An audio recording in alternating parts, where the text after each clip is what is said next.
Good day all, or should I say good morning.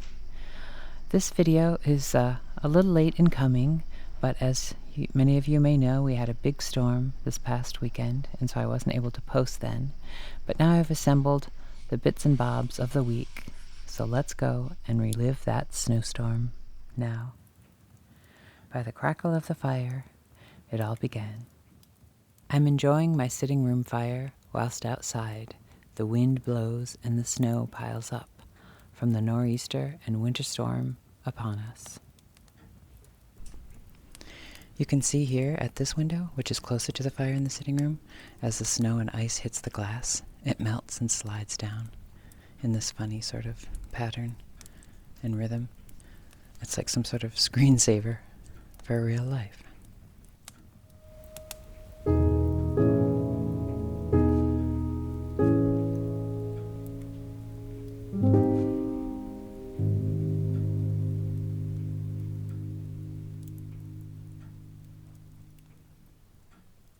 And further on, these doors here are almost opaque with snow and ice, frosted up, and the wind is blistering and blowing. So I'm going to open the door quickly and see if I can snatch some views before I have to close it and all of our lovely heat is gone. The old chairs covered in snow. The cedar has seen better days. It gets battered each winter. I wonder how many more winters it will survive. And even though it's hard to see out into the vastness of the sea, you can just make out the flat gray stillness of it, and then the spitting rock and the flat rock where Algernon has his breakfast are all alight with the white of the snow. And the old vines on the pergola are lined with the tracery of white, and the shrubs leading to the little garden that I'm making over with lavender this summer that leads to our outdoor fire pit, also covered in the somber snow of winter.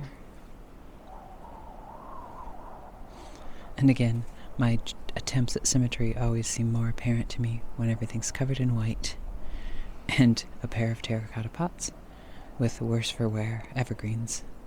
I think I'll move those this summer to the non-seaside of the house and replace them with something sturdier. But on rages the storm. We've lost power multiple times, but even with the generator on, we have no internet, so I hope the world out there is happy and joyful, because I'm not connected to any of it.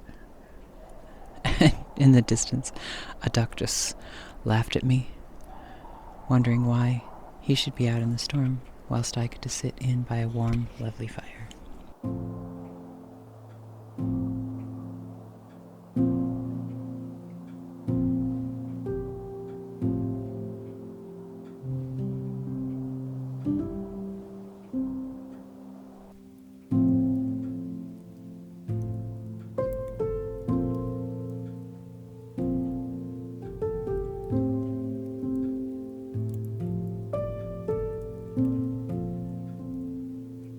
Back inside now, looking towards the sea, and the poor wisteria, gnarled, has promise of being in flower in the summer, but right now, as it grapples and winds its way up the ledge of the porch awning.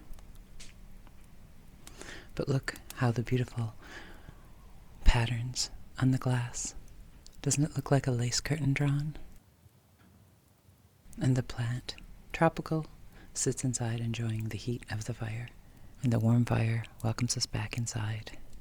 A nice pot of tea waiting for us, a lovely book to lose ourselves in, and none of the guilt of not doing any work, because as I haven't any internet, I don't have to feel bad. I can slip into the 19th century for just a day and enjoy fires and kerosene lamps and old books.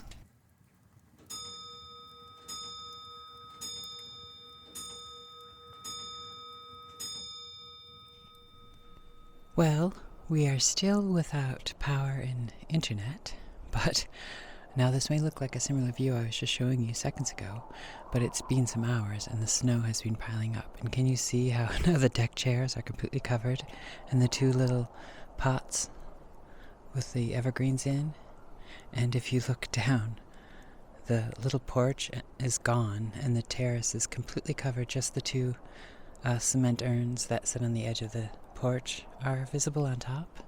So I'm not sure how many inches we are actually getting. It's still coming down, but this is a lot of wind drift that's making it. If I were to step down in here right now, it would be probably about 3 feet.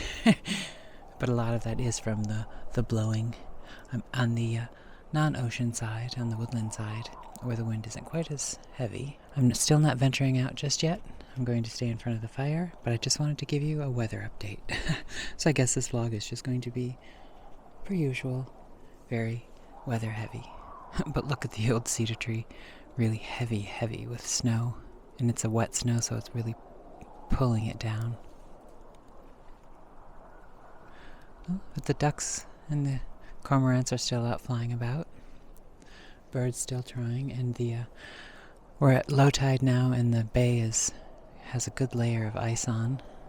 Of course, the water is still moving underneath, and we shall see where we end up when the storm finishes, whenever that may be.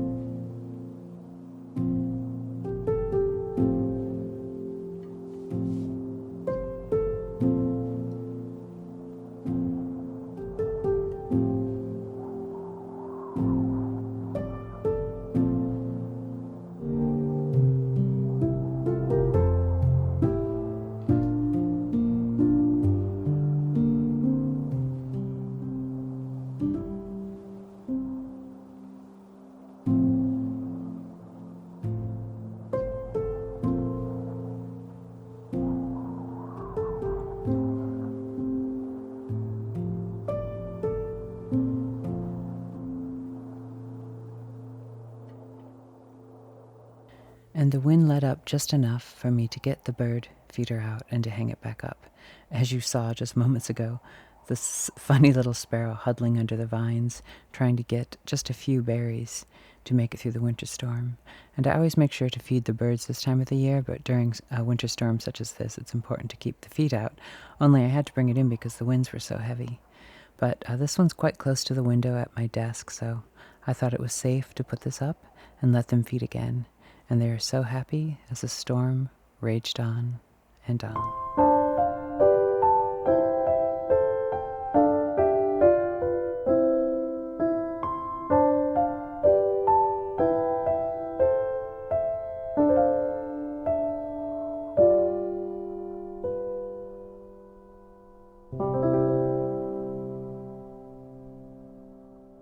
And then the next day, as quick as it had come, the storm subsided, and out came the sun.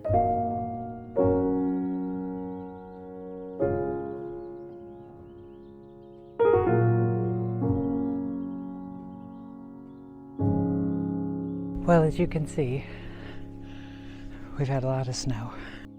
I don't even have a long skirt on, and it's still trailing in the snow. And these two trees right here are in terracotta pots up on little pegs, so when I step here, you can see how deep the drift is. And I'm just about 6 feet, so when you normally see me walk off to the shore, which I will go beach walking today, it looks a little different today.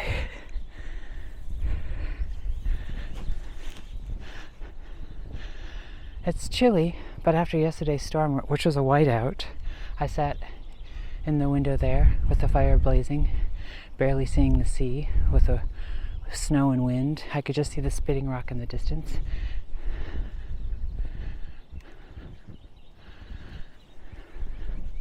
This would be a great spot for a new opening.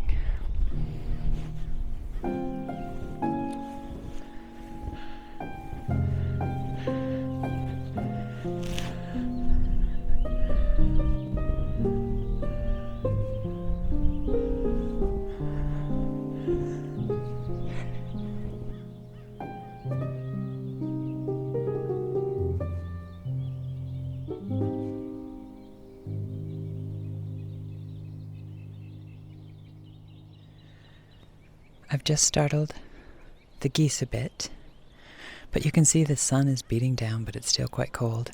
and the footprints from my over knee height snow walk is still visible.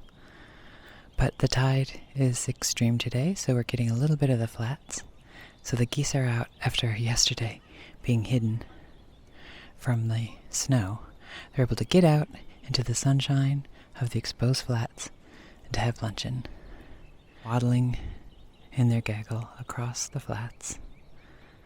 The sun warming the air a bit, but the ice is still on the spitting rock. It's a cold midwinter day in New England.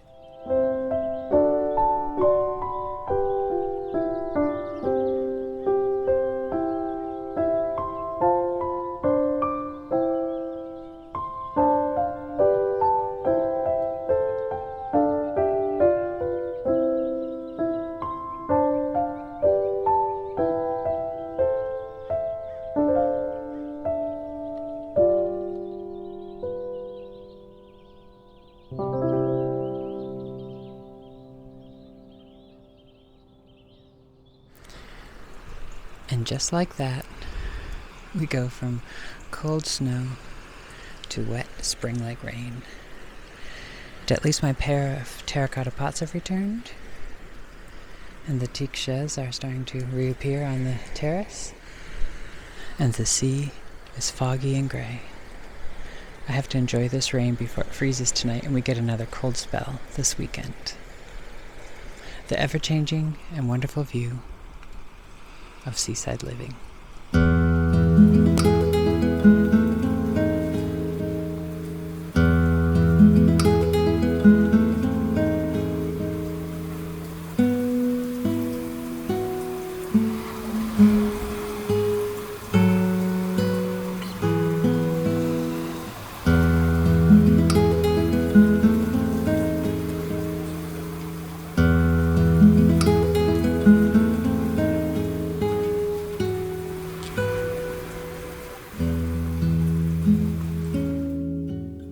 Another bit of the rain, little bits and bobs of my week.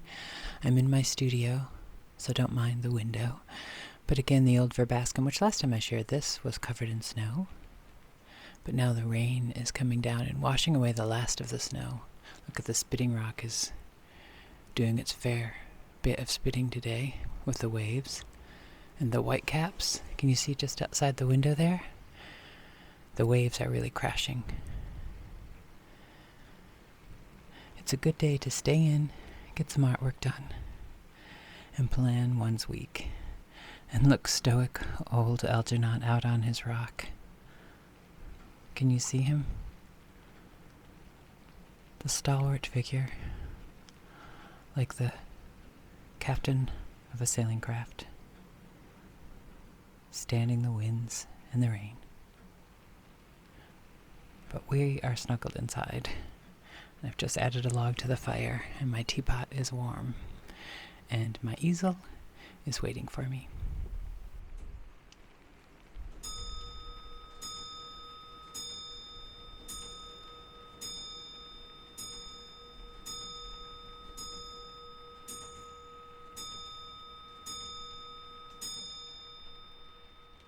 And as it was a rainy day in the studio, I thought I would share what I was sketching that day.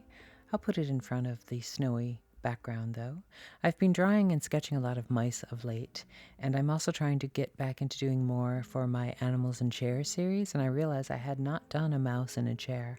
So I thought this little fellow, this little gentleman, would be perfect to be sitting in a matchstick chair. And of course, to go with him, he must have a little matchstick walking stick, and for his hat, a thimble. So I thought he was rather clever and cute. So this is just a little watercolor study of the Gentleman Mouse for my Animal in Chairs series. And I will probably share with you in the future when I do the final piece. And that's just what I happen to be working on today on this rainy winter's day in the studio.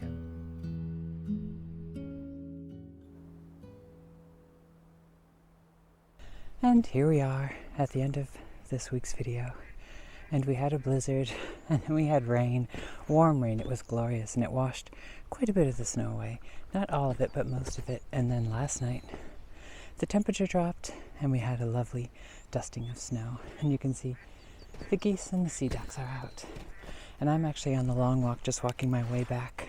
I was out doing the chickens and the quail, and I went into the little bit of garden area I have in the boathouse where I keep my things stored, like I have my dahlia tubers stored. But now I have this little mess, which I'm almost ashamed to show. But these little tiny dahlia tubers, which are I just threw them higgledy-piggledy in this little container at the end of the season. Now, I do take proper care of my dahlias, and they're wrapped in the cedar shavings I use for chicken bedding, and kept stored. But these were an experiment. I grew these from little 6-packs I got at the garden center. You know how you can always find the little bedding plants of dahlias? And I thought, aren't these small dahlias? They must have tubers. So I bought a few packs, planted them up in a border, and then when I was digging up my regular larger sized dahlias at the end of the season, I thought, you know what, I'm going to dig these up. And I dug them up and saw these little,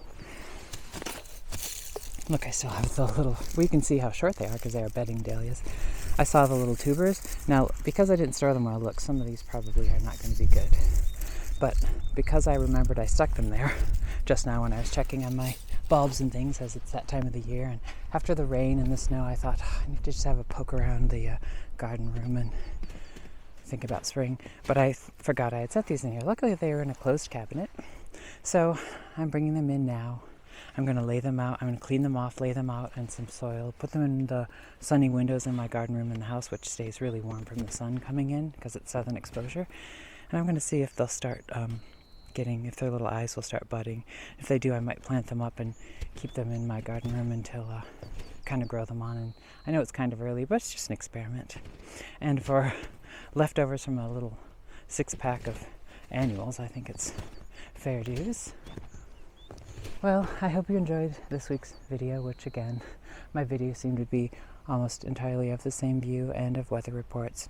But just now I happen to be at home quite a bit, and so that is what the videos are. I might get a chance to sneak out to a garden center soon. We'll see how the weather holds up.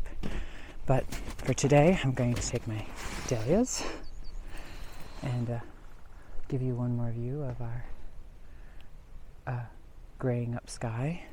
The snow just stopped, but we are supposed to have cold weather for a few days, so who knows what is what. But I'll be happily inside with a fire, putzing about in my garden room, and then, of course, working in my studio. Well, I hope you enjoyed this odd video of weather reports, and until my next video, I hope you have a good and lovely week and can find some joy in some moment of your own day and your own environment. And as always, remember, stay creative. And until next week, remember, cheers.